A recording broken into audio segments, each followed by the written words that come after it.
बिस्मिल्लाहिर्रहमानिर्रहीम, अस्सलाम वालेकुम। आप देख रहे हैं प्रोग्राम न्यूज़ फीड में हम मुर्तज़ा डार। प्रोग्राम में आज बात करेंगे मुल्क की सियासी सूरत हाल के हवाले से, जानने की कोशिश करेंगे मुल्क के सियासी मामला किस समत में बढ़ते हुए दिखाई दे रहे हैं। साथ ही साथ लीगल बहुत सारे मामलात हैं, उसके ऊपर आज प्रोग्राम में हम बातचीत करेंगे। Practice and procedure bill case के हवाले से समातें जो हैं वो मुकर्रर हो चुकी हैं। 8 रुकनी बेंच इसकी समात करेगा। सुओ मोटो चीफ जस्टिस के इख्तियारात के हवाले से ये बेंच तमाम तर समात जो है वो करेगा और उसके बाद यकीनी तौर पर एक फ़ैसला सामने आएगा।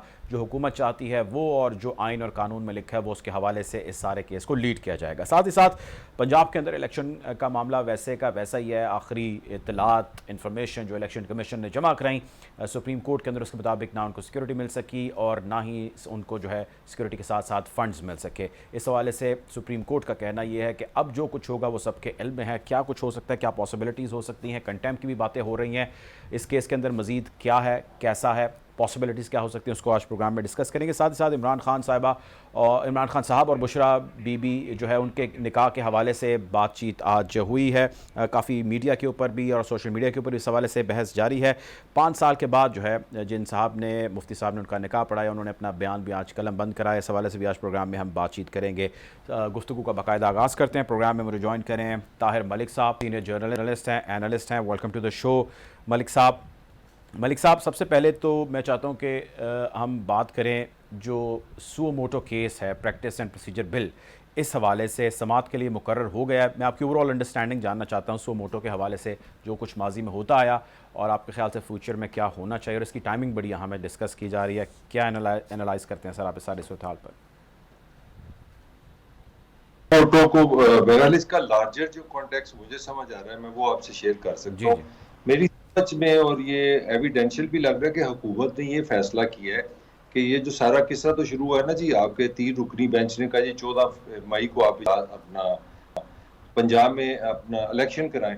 तो वहां से जो है एक हुकूमत ने पूरा एक प्लान बनाया जो बिल्कुल साफ नजर आ रहा है। प्लान ये है कि जनाब उन्होंने कहा जी आप पैसे दें, आपने कहा जी आप, हमने कैबिनेट ने मीटिंग की, कैबिनेट ने कहा जी कि आप पार्लियामान में जाएं। पार्लियामान में आप ले गए कि जी आप पार्लियामान बताएं, हम पैसे दे के ना पैसे दें। पार्लियामान ने कहा जनाब अपना, हमने आगे कमेटी बिठा दिया वो बताएगी। इधर इलेक्शन कमीशन पे आते हैं, उन्होंने भी कहा दिया जनाब, उन्होंने पार्लियामान को कहा कि जी हमारे एक्ट में तब्दीली करें, हुकूमत को भी बता दिए कि डेट तो हमने देनी है, ये तो काम सदर का नहीं, ये सुप्रीम कोर्ट का नहीं। तो मैं कहना ये चाह रहा हूँ, ये खाली इसको आप एक सुओ मोटो के कॉन्टेक्स्ट में ना देखें, ये लार्जर लेवल पे मुझे लगता है कि हुकूमत और सुप्रीम कोर्ट बड़े प्यार से, बड़े मीठे मीठे तरीके से आमने सामने आ गए हैं। और हुकूमत की कोशिश ये है, पंजाबी जुबान में एक लफ्ज होता है कड़मास, कि इतने फैक्ट ले हैं, इसमें इतनी चीजें ले हैं, इसमें वो पार्लियामान भी ले हैं, इसमें इलेक्शन कमीशन भी आ गया। इलेक्शन कमीशन कह रहा है कि जो आपका एक्ट है उसमें आप चेंज करें, और आप ये एक्ट में भी चेंज देखेंगे। फिर दूसरी तरफ जो बिल आपने लॉ नया बना दिया है, 10 दिनों के बाद ये जो सदर ने साइन नहीं किए थे, 10 दिन के बाद वो एक्ट बन जाएगा। फिर इसके भी इम्कान आते हैं कि जो 3 रुकनी जो बेंच का फैसला है उसके खिलाफ ये चले जाएंगे। तो मुझे ये लग रहा है कि एक ऐसा प्लान बनाया गया है कि सुप्रीम कोर्ट सुओ मोटो ले, वो फैसले करे, वो करती जाए, मगर आप इतने फैक्टर्स उसमें डाल दें, इतनी डायमेंशन में डाल दें, इतने एंगल उसमें डाल दें, सिर्फ एक, वो कहते हैं ना, सिर्फ एक अल्लाह एक रसूल, बस मुतालबा बस एक है, मसला एक है कि किसी तरह इलेक्शन ना हो। तो ये सुओ मोटो होंगे, लड़ाइयाँ भी होंगी, चीफ जस्टिस भी उसके खिलाफ रेफरेंसेस भी हैं। अगर आप देखें तो पाकिस्तान में इस वक्त हुकूमत लगती है सिर्फ एक ही काम कर रही है कि सारा इंटेलेक्ट, सारा आइन, सारा सिस्टम, सारा निजाम पे लगा रही है किसी तरह इलेक्शन हो। तो सर ये बताएं मलिक साहब कि फिर जो ये डिबेट अब जो खासी परवान चढ़ रही है, और बल्कि फवाद चौधरी साहब ने भी इस हवाले से आज स्टेटमेंट दी। उन्होंने कहा कि जी अगर तो सुप्रीम कोर्ट के इस हुक्म पे अमल नहीं होता तो आज के बाद सुप्रीम कोर्ट का जो वजूद है वो समझे है ही नहीं, यानी वो एग्जिस्ट ही नहीं करती। तो ये तो सर बहुत बड़ी स्टेटमेंट है। या अगर ऐसी चीज़ें वाकई रियलिटी में आने लग जाएंगे, जी अदालतें हैं ही नहीं, जो करना है जिसके पास ताकत है वही जो कुछ करेगा वो करेगा, और अदालतों के पास कोई ताकत नहीं, क्योंकि आइन में कुछ ताकत बची ही नहीं है। नहीं, हिस्ट्री तो हमारी इतनी आइडियल नहीं है। जिस तरह फवाद चौधरी साहब ने तो ऐसे कहा कि वो स्वीडन या डेनमार्क में बैठे हैं, 33 साल 33 तो हुकूमत की है। अब मैं मुंह खुलाएं, आप अगर सुप्रीम कोर्ट की कहानी शुरू करेंगे, पूरी दुनिया को आज तक समझ नहीं है कि जुल्फकार अली भुट्टो को फांसी किस कानून के तहत दे दी। मुशर्रफ एक दफा कानून नहीं तोड़ा, मुशर्रफ को ये एजाज हासिल है, उन्होंने 2 दफा पाकिस्तान का आइन को तोड़ा। सुप्रीम कोर्ट यहाँ पे थी, पीसीओ के जजेस का भी मसला है। तो अगर आप उस हिस्ट्री में जाते हैं तो वो इतनी अच्छी नहीं है, वो आप उसको एविडेंस नहीं बना सकते। हाँ, इसका ये मतलब नहीं कि मैं ये नहीं कह रहा कि आप एक बेरारवी का शिकार हो जाए, सुप्रीम कोर्ट को रिस्पेक्ट ना दे, मगर जो मैंने आप पहले बात की, आप देखेंगे आपको मेरी बात समझ आ जाएगी। अगर आप समझ रहे हैं कि ये सिलसिला इतना ही सिंपल है कि सुप्रीम कोर्ट ने एक और सुओ मोटो ले लिया, 8 जजेस बैठ गए, को फैसला हो जाएगा, नहीं, मुझे लगता है कि हुकूमत इसके पहले एक इंतहाई फैलाने वाला काम बढ़ाएगी, सुप्रीम कोर्ट को भी फैलाती जाएगी, केसेस को भी फैलाती जाएगी, इसमें सुप्रीम कोर्ट को भी, पार्लियामेंट को भी ले आएगी, इसमें इलेक्शन कमीशन को भी ले आएगी, ज्यादा से ज्यादा फैक्टर बना देगी ताकि तौहीन अदालत अगर लगे भी ना तो कम से कम 2 करोड़ लोगों पर तौहीन अदालत लगे। ठीक है, आप मेरे साथ रहिएगा। बैरिस्टर वकास अबरेज़ खान साहब हमें ज्वाइन कर रहे हैं प्रोग्राम के अंदर। वेलकम बैरिस्टर वकास साहब। वकास साहब, ये फरमाइए कि अब प्रैक्टिस एंड प्रोसीजर बिल जो है उसकी समाअत के लिए केस जो एप्लीकेशन फ़ाइल की गई थी उसको एक्सेप्ट कर लिया गया, 8 रुकनी बेंच जो है उसकी समाअत करेगा। बहस ये जारी है कि सुओ मोटो के इख्तियारात एक चीज़, और दूसरी चीज़ ये कि जो रिसेंट सुओ मोटो लिया गया सारा ज़ाहिर पाकिस्तान जानता है, that was about elections in Punjab. ये बताएं कि इसमें मुमकिन तौर पर आप क्या देखते हैं, आपकी अपनी सुओ मोटो के हवाले से क्या ओपिनियन है, और ये जो इलेक्शन के हवाले से केस के अंदर अभी तक की डेवलपमेंट है, क्या लगता है सारी चीज़ें ज़ाहिर एक ही डायरेक्शन के अंदर बढ़ रही हैं? How do you analyse? देखिए, जो असफंदवाली यार केस था उसके अंदर सो मोटो पावर और ज्यूरिसडिक्शन को तो डिसाइड कर दिया गया था, जो सुप्रीम कोर्ट का लार्जेस्ट बेंच बना था कि that is the ultimate power of chief justice of supreme court of Pakistan. At the same time किसी भी बेंच को बनाना, उसको तहलील करने का जो इख्तियार था, ये अथॉरिटी इस्तेकाक, that was also vested in the hands of the chief justice of Pakistan. अच्छा, जो सो मोटो लिया गया था इलेक्शंस के हवाले से, उसमें सो मोटो एक्शन के बारे में जो इतराज़ात या ऑब्जेक्ट किया गया था, इस नुक्ता नज़र पे किया गया था कि केस पहले ही पेंडिंग था, जो कि लोअर हाई कोर्ट के सामने कंटेम्पचुअस प्रोसीडिंग, और जब एक केस पेंडिंग हो तो बेनज़ीर केस का हवाला था, परवेज़ इलाही केस का हवाला था, तो सुप्रीम कोर्ट ऐसे मसले को जो है वो टेकअप नहीं कर सकती after availing the exercising suo motu jurisdiction. जो सो मोटो ज्यूरिसडिक्शन के आगे बंद बांधने की कोशिश की गई है, 2 लोगों को फर्दर ऐड करने की कोशिश की गई, आयन के आर्टिकल 191 को के साथ छेड़छाड़ी की गई। जो मेरी इसके ऊपर अंडरस्टैंडिंग है कि अगर आप आर्टिकल 184(3) को देखें, जो कि सो मोटो ज्यूरिसडिक्शन की बात करता है, आप एक ऑर्डिनरी बिल लेके आए जो एक लेजिस्लेशन पार्लियामेंट पास करती है सादा अक्सरियत से 51% से, आप उसको आयन के मुतसादिम ला के खड़ा करें तो कौन सा लॉ परवेल करेगा? अल्टीमेटली जो supreme law of the land, जो कॉन्स्टिट्यूशन है, वो परवेल करेगा। आयन के आर्टिकल 8 के अंदर भी लिखा गया है, ऐसा कोई भी कानून जो आयन पाकिस्तान से मुतसादिम हो, रिपग्नेंट हो, वो उसकी वायलेशन में बनाया जाए तो वो लॉ किसी भी सूरत परवेल नहीं करेगा। एक कानून आर्टिकल 184(3) ये कहता है कि सो मोटो ज्यूरिसडिक्शन एक्सरसाइज की जा सकती है, चीफ जस्टिस का इख्तियार है, और एक कानून जो असेंबली पास करती है सादा अक्सरियत से, जिसके अंदर ये कहा जाता है कि जो सो मोटो ज्यूरिसडिक्शन है वो सिर्फ और सिर्फ चीफ जस्टिस ऑफ पाकिस्तान के इस्तेकाक नहीं है, और एट द सेम टाइम एक अपील का राइट दे दिया जाता है।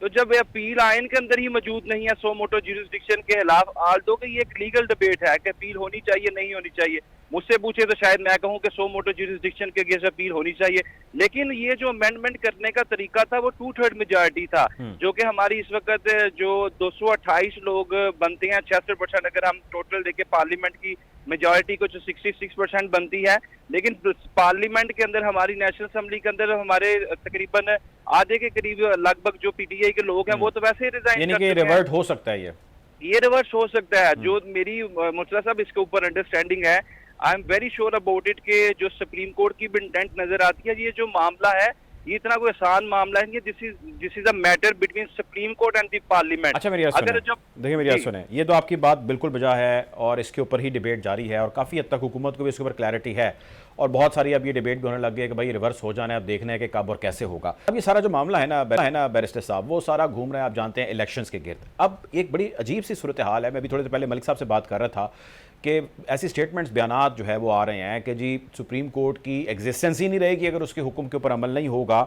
मैं आपकी राय जानना चाहता हूँ, और एक मुझे ऐड करने दीजिए आज की कार्रवाई के हवाले से, जो अभी तक इस केस के हवाले से सुप्रीम कोर्ट के अंदर हुई। उसमें सुप्रीम कोर्ट ने कहा कि अदालती हुक्म उदूली करने और इस पर उकसाने वालों के खिलाफ कार्रवाई हो सकती है, बर वक्त इंतखाबात ना करवाना आइन को खतरे में डालना है, इंतखाबात जैसे अहम तरीन मामले पर फंड्स जारी ना करना फौरी तवज्जो का तलबगार है, अदालती अहकामात पर मनोअन अमल दरामद यकीनी बनाया जाए, गवर्नर स्टेट बैंक हुकूमत के तमाम पैसे की तफसीलात हमरा लेकर हाजिर हों। ये फरमाए कंटेम्पचुअस कार्रवाई वज़ीर-ए-आज़म के खिलाफ हो सकती है या किसी और के फर्द वाहिद भी आपको लगता है हुकूमत के खिलाफ हो सकती है? हर वो शख्स जिसका ये 6 सफ़ात का जो ऑर्डर था, इसके पैराग्राफ नंबर 5 को देखें तो इसमें वफाकी हुकूमत को डायरेक्ट किया गया है, और वफाकी हुकूमत जो है that always operate under the supervision of the prime minister. चाहे वजारत खजाना हो, जो सेक्रेटरी खजाना हो, तमाम के तमाम लोग जो है वो एग्जेक्टिव के अंडर काम करते हैं। एग्जेक्टिव का जो हेड है वो प्राइम मिनिस्टर है, कबीना का जो हेड है वो भी प्राइम मिनिस्टर है। तो अल्टीमेटली ये सारी की सारी जो तलवार लटकेगी ये वजीर आजम के सर पर लटकेगी, कैबिनेट के सर पर लटकेगी। मुर्तजा कोई भी शख्स ऐसा कोई मंशूस दस्तूरी एजेंडा नाफिज नहीं कर सकता, या आइन के आर्टिकल 105 को मुअत्तल नहीं कर सकता, या सुप्रीम कोर्ट के ऐसे किसी आर्डर को सेटिस्फाइड नहीं कर सकता कि जो कि आइन की तशरीह करती है, जो कि आइन को सेफगार्ड करती है, जो कि आइन को प्रोटेक्ट और आइन को प्रिवेल करने की बात करती है।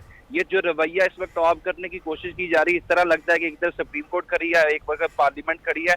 पार्लियामेंट हर वो इकदाम जो कि आइन के मावरा करेगी, आइन के खिलाफ करेगी, अल्टीमेटली अगर यहाँ पे सुप्रीम कोर्ट का जो हुक्म है उससे कंप्लाई नहीं किया जाता, इन्फोर्स नहीं किया जाता, तो पाकिस्तान की सुप्रीम कोर्ट की क्या वक़्त है, क्या इंपॉर्टेंस है, क्या सिग्निफिकेंस है कि क्या हमारी पार्लियामेंट जो है उसको रज्जी की टोकरी की नजर कर देगी इस हुक्मनामे। तो मैं ही समझता हूँ कि कंटेम्प्चुअस प्रोसीडिंग जो है वो इनिशिएट की जा सकती है। और माजी करीब के अंदर जो हमने देखा 8-10 साल पहले कि जो प्राइम मिनिस्टर यूसुफ रजा गिलानी के खिलाफ फैसला है, ये जो फैसला है मेरे ख्याल में इसके रिपरकशंस और एमरीवेशंस एज कम्पेयर टू जो यूसुफ रजा गिलानी का डिसीजन है उससे कहीं ज्यादा आ सकते हैं। ठीक है, ठीक है, आप मेरे साथ रहिएगा। मलिक साहब, सर मामला ज़रा आप जानते हैं कि खासा गड़बड़ है और हर तरफ से कोशिश की जा रही है कि किसी तरह चीज़ों को सॉर्ट आउट किया जाए या उनको मज़ीद उलझाया जाए। हर कोई इसकी अपनी अपनी कॉन्टेशन निकालता है। मैं अब आपसे जानना ही चाहता हूँ, जो बुशरा बीबी और इमरान खान का जो निकाह वाला मामला है, इसमें आज जो एक मुफ्ती साहब हैं जिन्होंने निकाह पढ़ाया, उनका तकरीबन 5 साल के गैप के बाद उनका बयान कलम बंद हो जाना, मतलब व्हाट इज़ गोइंग ऑन? ये क्या चल रहा है, क्यों चल रहा है, क्या अंडरस्टैंडिंग है आपकी? देखिए, बड़ी सिंपल अंडरस्टैंडिंग है। सच, पहले तो एक बात है, सच की एज नहीं होती। मौलाना ने अगर सच बोलना तो पता नहीं कल परसों उन्होंने कोई खास नाश्ता किया, कोई चीज खाई है तो उनको याद आ गया 5 साल पहले जो मैंने किया था सही नहीं किया। सच जो आप उतनी देर तक वो सच सच नहीं रहता जब आप सच बोल के उससे कोई खास फायदा उठाना चाहें। मैं गुजारिश ये करना चाह रहा हूँ, सच तो 5 साल पहले भी था जब उनको दूसरा निकाह कहा 2 महीने के बाद, तो फिर वो तब क्यों चुप रह गए? तो अगर वो 5 चुप रहे हैं तो इसका मतलब है पहले भी कोई मक्खन मलाई लग गई थी, 2 भी निकाह कराता हूं भी को मक्खन मलाई लग गई होनी, तो क्रेडिबिलिटी का इशू आ गया। मसला बड़ा है। आप ये जो सो मोटो का भी आपने सवाल किया, आपने गौर किया, मैंने डायरेक्ट आपको जवाब नहीं दिया। मसला बिल्कुल एक सिंपल सा है, उसको अगर आप डिस्कस करें तो ज्यादा बेहतर है। मसला ये है, for some reason Imran is, ये मेरी असेसमेंट है, पिछले 1 साल में जितने भी ज़िमनी इलेक्शन हुए हैं जब से ये नून पावर में आई है, वो सारे इलेक्शन जो है ना तकरीबन नून आ रही है। इमरान की पॉपुलैरिटी कंसिस्टेंट बढ़ी है, और कमाल ये हुआ है कि अजीब से एक फिनोमेना डेवलप हुआ है, नथिंग इज हिटिंग इमरान। मैं इमरान के यू टर्न तो मेरा एक लफ्ज नया निकालना पड़ेगा ना अमेरिका, तो मुझे यू टर्न की जो समझ नहीं, मेरी इंग्लिश वैसे बड़ी कमजोर है, तो वो पता मतलब कमाल की बात है कि एक बंदा अमेरिका में लॉबिंग कर रहा है, डॉलर लगा रहा है लड़ाई अमेरिका के साथ। तो अमेरिका के कांग्रेसमैन ने, आपने जानते हो कि सर आज भी उन्होंने एक अल्बन शर्मन समथिंग नाम है, उन्होंने एक लेटर लिखा एंटनी ब्लिंकन अपने सेक्रेटरी स्टेट को, और उन्होंने कहा कि पाकिस्तान में इंसानी हकूक की शदीद खिलाफ वर्जियां हो रही हैं और पीटीआई के साथ जो बड़ा जुल्म हो रहा है। खलील ज़ादा साहब वो है, वो जनाब लगता है नाश्ता बाद में करते, पहले ट्वीट कर देते। तो मतलब ये कॉमेडी बड़ी मजेदार है। हाँ की जो क्रेडिबिलिटी है ना, वो एक चैलेंज है हम जैसे स्टूडेंट ऑफ कम्युनिकेशन के लिए कि क्या क्रेडिबिलिटी। तो असल इसको कंक्लूड करता हूँ, क्योंकि लॉ मेरा एरिया नहीं, मैं भी वो कहते हैं अपनी औकात ही।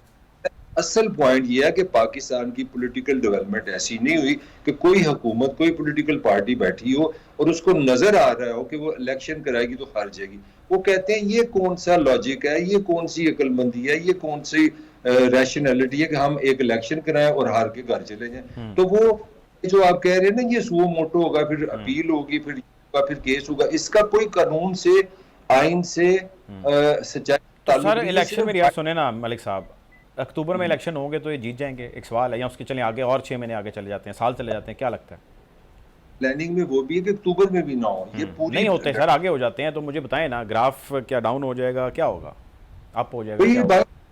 का मतलब है कि आप इससे अंदाजा लगा सकते हैं कि आपकी पॉलिटिकल लीडरशिप कितनी सतही है। यानी कि 12-13 जमातें हैं, एक उन पे उसमें कॉन्फिडेंस ही नहीं है, उनको ये एहसास ही नहीं है कि लोगों का मसला कहते हैं कि छोड़ दें, ये पॉलिटिकल बात नहीं है। लोगों को जो महंगाई ने हिट किया है, जो डिप्रेशन ने हिल किया, 4 महीने में 21 लाख पाकिस्तानियों ने ना पासपोर्ट बनवाए हैं। पाकिस्तान की तारीख में सबसे ज्यादा स्टूडेंट वीजा दिया है इंग्लैंड ने इन दिनों में, इसी महीने में, ठीक है जी। फिर आपका 100 रुपए डॉलर बढ़ा है एक इस साल के दौरान। फिर आपने पेट्रोल जो है तकरीबन उसमें 100 रुपए लीटर बढ़ा दिया है, बिजली आपने 50% बढ़ा दी है।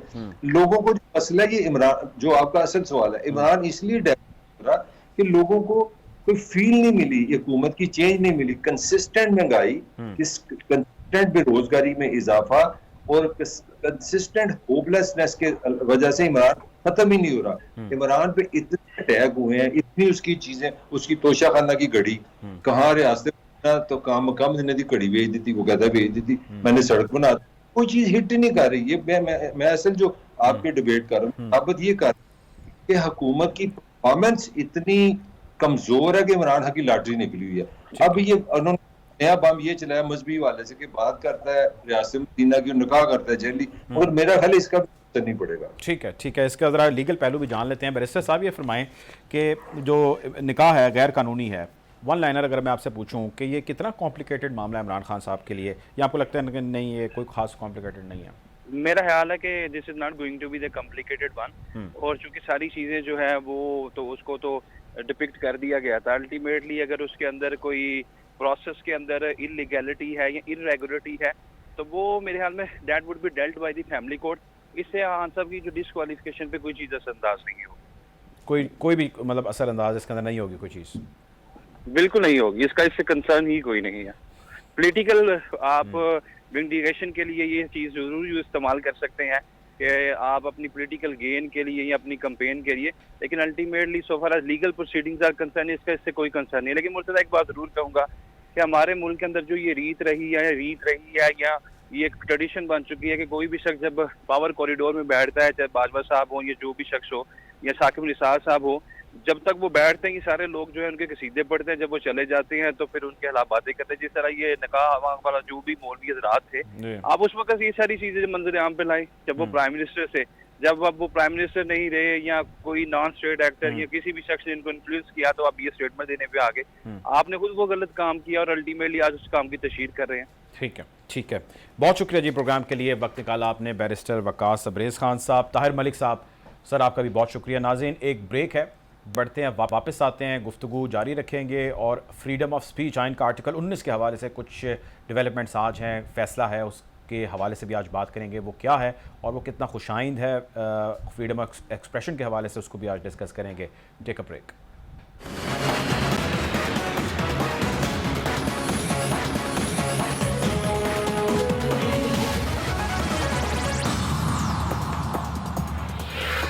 Welcome back after the break. Programme में आज का हमारा दूसरा मौजू जो है वो आर्टिकल 19 के हवाले से, फ्रीडम ऑफ स्पीच के हवाले से, जो कि हमेशा ही पाकिस्तान के अंदर खैर एक मसला रही है। इसके ऊपर क्लैरिटी उस तरह से कभी नहीं आई, हर कोई अपनी अपनी मर्ज़ी का ज़ाहिर कानून निकालता है। पैमरा की खासा ज़ाहिर एक अहम रोल है इसके इम्प्लीमेंटेशन के हवाले से, जब इसका जिक्र हम करते हैं मीडिया के ऊपर। इस हवाले से आज एक जजमेंट आई है, 2 रुकनी बेंच है जिसमें जस्टिस जो है मंसूर अली शाह साहब और आयशा ए मलिक साहिबा ने इस के हवाले से एक फ़ैसला जारी किया है, जिसके मुताबिक काउंसिल ऑफ कंप्लेंट का ओपिनियन लेना लाजिम हो जाएगा पैमरा के लिए before giving any certain decision on this certain clause. इसकी तफसील क्या है, आइन कानून ने इस सारे दाव पेच किन से है जिससे गुजरता हुआ इस फैसले तक पहुंचा, उस हवाले से बातचीत करते हैं। हमजा अमजद साहब हमें प्रोग्राम में ज्वाइन कर रहे हैं, माहिर कानून है, इस केस के अंदर लीगल काउंसिल थे और इस case from the very start till date जो है वो आज इन्होंने लीड किया। Welcome to the show Hamza. ये बताइएगा हमारे नाजरीन को अगर आसान फहम अल्फाज के अंदर कि ये केस था क्या और इसका फ़ैसला क्या कहता है और कौन से अप्स और कौन से डाउन से गुजरता हुआ यहाँ तक पहुँचा। इसमें मुझे याद है निजी टेलीविज़न चैनल के एक ड्रामा सीरियल से मामला शायद गालबन शुरू हुआ था, फिर बहुत सारी एडवर्टाइजमेंट्स का भी रेफरेंस दिया गया। So the crux of this whole case was कि ये नहीं हो सकता कि हर चीज़ चला दी जाए जो मुल्क के हमारे मफाद के ख़िलाफ़ हो या ऐसी चीज़ें जो हमारी अखलाकी इक़दार के ख़िलाफ़ हो। अगर आप तफसील में बयान कर सकें नाजरीन को। जी मुर्तज़ा भाई, thank you for having me on the show. इसमें सबसे पहले तो मैं, मेरा ख्याल है थोड़ी सी एक ब्रीफ हिस्ट्री जरूर दे दूं जी प्लीज। कि बिल्कुल आपने सही कहा कि एक निजी एंटरटेनमेंट चैनल था जिसका एक प्रोग्राम जो है उसके खिलाफ कुछ कंप्लेंट्स प्राइम मिनिस्टर के सेल के अंदर रिसीव हुई। उन कंप्लेंट्स के ऊपर हुआ ये कि पेमरा ने एक्शन लिया और उसका एक प्रोहिबिशन का ऑर्डर, यानी कुछ नोटिसेस और शो कॉजेज की अपॉर्चुनिटीज देने के बाद ये एक प्रोहिबिशन ऑर्डर जारी कर दिया, जिसको फिर चैलेंज किया गया और पहले ये सिंध हाई कोर्ट में मामला गया और उसके बाद वहां से ये होते होते तो सुप्रीम कोर्ट तक आया, ऑनरेबल सुप्रीम कोर्ट के पास। उसमें इसमें जो सबसे मेरा ख्याल है जरूरी चीज जो है, नुक्ता जिसके ऊपर सुप्रीम कोर्ट जिसके ऊपर कॉग्निजेंस ली और जिसके ऊपर फिर एक पूरी की पूरी एक डिटेल्ड जजमेंट आज हमारे सामने आई है, उसके अंदर एग्जैक्टली यही हुआ कि आर्टिकल 19 को आइन के कॉन्स्टिट्यूशन ऑफ पाकिस्तान 1973 के पेमरा के लॉज के साथ एक इंटरप्ले उसका जाहिर कर दिया गया और क्लैरिफाई कर दिया गया कि उसका मकसद क्या है। सो एसेंशियली ये जहां से पॉइंट शुरू हुआ था वो ये था कि कुछ ऐसे कंट्रोवर्शियल थीम्स लोगों के नजर में दिखाए जा रहे थे उस प्रोग्राम के अंदर, जो कि लोगों ने कहा था कि जी ये तो आप बिल्कुल ब्रॉडकास्ट ना करें, इसके ऊपर ब्लैंकेट बैन कर दें आप। मतलब कुछ नाजरीन जो होते हैं जाहिर है इस हद तक भी based on their cultures their traditions उनको नहीं समझ में आते थे, तो उन्होंने कहा कि इनको बैन कर दें। पेमरा ने एक्शन लिया और सुप्रीम कोर्ट में ने फिर इसके ऊपर जाहिर है कि एक बहुत बड़ी रिसर्च इन्वॉल्व हुई, जिसके अंदर हमने ये देखना था कि फ्रीडम ऑफ एक्सप्रेशन जो कि आर्टिकल 19 जो है वो जिसको जन्म देता है फ्रीडम ऑफ स्पीच और फ्रीडम ऑफ एक्सप्रेशन को राइट टू इंफॉर्मेशन के साथ रख के उन्होंने एक उसका जक्सटापोजिशन दी हमारे कानून के साथ। और उसका जो मेन पहलू था वो ये था कि चूंकि ये जितने भी मीडिया के ऊपर जो प्लेज आते हैं या ब्रॉडकास्ट मीडिया ड्रामाज हैं वो इम्पैक्ट कर सकते हैं बहुत बड़े तरीके से पब्लिक की ओपिनियन को। और ये एक बड़ी इंटरेस्टिंग बात है क्योंकि बहुत सी चीजें ऐसी होती हैं जिनकी एबिलिटी होती है कि वो स्टेट को ऑफेंड भी कर सकते हैं और स्टेट को वो फेवरेबल भी रिसीव की जा सकती हैं, लेकिन फिर वो लाइन कहाँ पे है जहाँ पे एक स्टेट का रेगुलेटर यानी इस मामले में पेमरा वो एक लाइन लगाए कि जी ये बात हम एयर नहीं होने देंगे और ये बात हम एयर होने देंगे, तो यहाँ पे फिर काउंसिल ऑफ कंप्लेंट्स का जो जिक्र है वो लाजिम हो गया। अच्छा, काउंसिल ऑफ कंप्लेंट को थोड़ा सा अगर आप इजीली डिफाइन कर सके हमारे नाजरीन को कि एग्जैक्टली काउंसिल ऑफ कंप्लेंट होती क्या, उसका रोल क्या है, और अब जो मैंने फैसला मैं पढ़ सका उसके मुताबिक काउंसिल ऑफ कंप्लेंट का ओपिनियन लेना लाजिम है, वो फैसला नहीं कर सकते लेकिन पेमरा के लिए लाजिम हो गया ओपिनियन ले और उसके बाद कोई फैसला करे, ऐसा ही है? बिल्कुल। सो इस जजमेंट का जो क्रक्स है अगेन वो ये है कि एक 2 tiered प्रोसेस था, जो कि एक तरफ ये पेमरा के मद्देनजर ये था कि सेक्शन 27 के तहत पेमरा अपने तौर पे भी एक्शन ले सकता है और सेक्शन 26 में अगर काउंसिल ऑफ कंप्लेंट्स में कोई मामला रेफर किया जाता है तो वहां से फिर ओपिनियन आएगी और पेमरा उसके ऊपर एक्शन लेगा। सुप्रीम कोर्ट ने इसके ऊपर बड़ा वाज़ेह तौर पे बता दिया है कि एनी कंप्लेंट्स जो भी रिसीव हुआ है, चाहे पेमरा को कोई चीज ऑब्जेक्शनेबल लगी है from their own monitoring team, वो पहले काउंसिल ऑफ कंप्लेंट्स को वो भेजेंगे। Council of complaints basically her province में मुनक्कद हुई है और उसका जो कॉम्पोजिशन है वो जनरल पब्लिक से ही लोगों को सिलेक्ट किया जाता है, एमिनेंट प्रोफेशनल, और एमिनेंट प्रोफेशनल्स जो हैं वो उस काउंसिल को और उनमें से फिर एक चेयरमैन ऑफ कोर्स उनका तयन कर लिया जाता है और उस चेयरमैन के अंडर वो उसके ऊपर पूरा एक ओपिनियन अपना बनाते हैं according to the law, according to the culture, और फिर उसके अंदर काफी ज्यादा चीजें, क्योंकि एक जनरल पब्लिक का ओपिनियन जब शामिल हो जाता है उसके अंदर तो उसको एक फिर जिसको आप कह सकते हैं एक सही तौर पे एक जमहूरी स्टैंप लग जाता है कि जी ये अब चूंकि एक ऐसे प्रोसेस में से गुजर गया है जहां पे अब रेगुलेटर के पास इतना मवाद है कि वो एक डिसीजन ले सकता है on the basis of that opinion. So जहां पे पेमरा अपना एक आप कह लें कि एक तरह से एक सुओ मोटो लेता था, अब वो उसने ये सिर्फ करना है कि वो even though it can still take that action, it has to now be routed through the council of complaints और वो काउंसिल ऑफ कंप्लेंट जो है एक ओपिनियन देगी और फिर पेमरा उसके ऊपर अपना कोई एक्शन लेगा। ये बताएं हमजा साहब कि इसके अंदर मतलब अगर मैं वेरी स्पेसिफिकली पूछूं कि कैटेगरीज क्या हैं इसमें, सिर्फ एंटरटेनमेंट है, फिल्म्स हैं, ड्रामाज हैं, इश्तिहारात जो टेलीविजन पे चलते हैं वो हैं, न्यूज़ भी इसके अंदर है, प्रोग्राम्स इसके अंदर है, कौन कौन से जो segments of productions that goes on air वो क्या है इसके अंदर? सर इसके अंदर मुर्तज़ा साहब इसके अंदर सारे जितने भी आपका ब्रॉडकास्ट मीडिया है, सो जितनी चीजें आपके एयरवेव्स के ऊपर आपकी टेलीविजन स्क्रीन्स पे शाया होती हैं ये सब कुछ मॉनिटर्ड है। सो उसके अंदर और यहाँ पे एक बड़ी इंटरेस्टिंग बात जो मैं शायद without which this conversation would not be complete, वो ये है कि आर्टिकल 19 जहाँ पे फ्रीडम ऑफ स्पीच और एक्सप्रेशन की बात है, वहीं पे ये भी इस जजमेंट के बाद ये भी वाज़िया कर दिया गया है कि ये एक एब्सोल्यूट फ्रीडम नहीं है। अब इसको समझना बड़ा जरूरी है कि एब्सोल्यूट का क्या मतलब है, कि एब्सोल्यूट क्यों नहीं है। वो इसलिए नहीं है कि इसके ऊपर रीजनेबल रिस्ट्रिक्शंस भी लगाई जा सकती हैं। So any category of any broadcast media, अगर उसके अंदर कोई ऐसी चीज है जो फॉर एग्जांपल डेफेमेटरी है, कोई ऐसी चीज है जो हेट स्पीच को जो है वो प्रोपेगेट कर रही है, कोई ऐसी चीज है जो ऑब्सीन है या पोर्नोग्राफिक है, या फिर ऐसी कोई चीज जो नेशनल सिक्योरिटी की उसके अंदर आ सकती है इन दैट कैटेगरी, या फिर पर्सनल प्राइवेसी को प्रोटेक्ट करना है, इन सब चीजों के ऊपर आर्टिकल 19 खुद भी यही एनविजिज करता है एज पर the interpretation of the Supreme Court कि इनके ऊपर रीजनेबल रिस्ट्रिक्शंस हैं, ये एक एब्सोल्यूट फ्रीडम नहीं है। हाउएवर, चूंकि पाकिस्तान के अंदर ये एक बहुत बड़ा ये एक डेमोक्रेटिक मुल्क के लिए एक बड़ा जरूरी फ्रीडम है जो एक्सप्रेशन और स्पीच का है। इनफैक्ट सो मच सो कि इस जजमेंट के अंदर ये बाकायदगी से बता दिया गया है कि जहां पर फ्रीडम ऑफ एक्सप्रेशन तक रसाई हासिल नहीं होगी किसी भी सिटीजन को, तो इसका मतलब है कि वो अपना और कोई भी फंडामेंटल राइट नहीं मांग सकता। इतना जरूरी फ्रीडम है ये।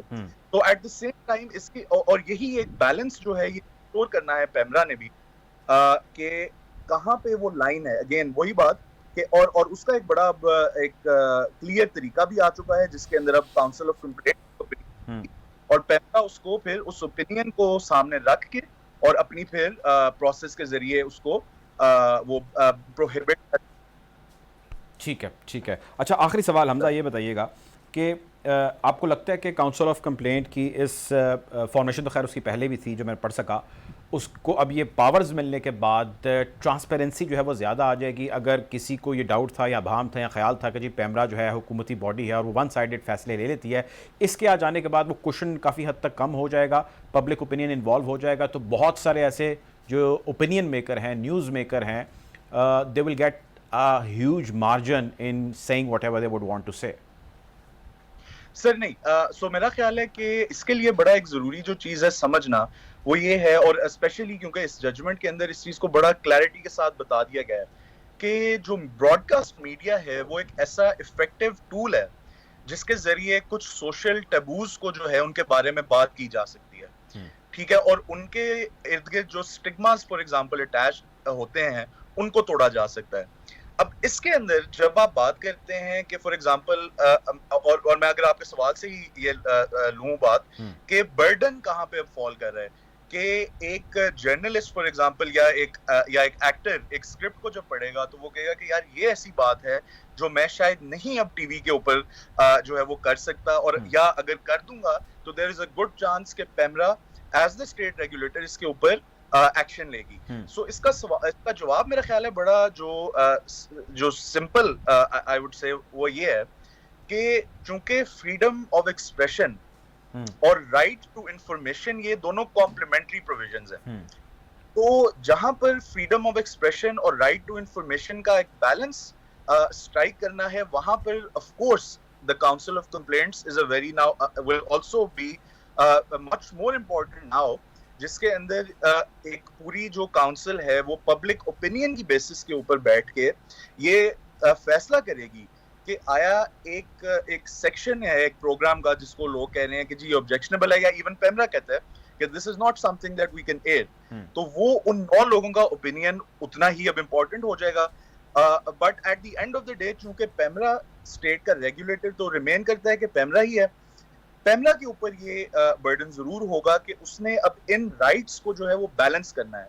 सो at this as I said कि जो ये प्रोटेक्शंस हैं, क्योंकि रीजनेबल रिस्ट्रिक्शंस तो आयद हैं एज पर दी कॉन्स्टिट्यूशन भी, तो उनको जब आप अब इसके ऊपर रखेंगे ऑन एनी ऑब्जेक्शनेबल कंटेंट, तो ये एक कम से कम इससे ये होगी कि जो शायद एक ब्लर्ड लाइन थी वो अब क्लियर हो जाएगी, और इससे काफी ज़ाहिर एक प्रोग्रेसिव सोसाइटी पाकिस्तान जिस तरफ जा रहा है, specially in terms of democracy, उसका एक बहुत बड़ा पहलू है जिसके अंदर फ्रीडम ऑफ एक्सप्रेशन और राइट टू इंफॉर्मेशन।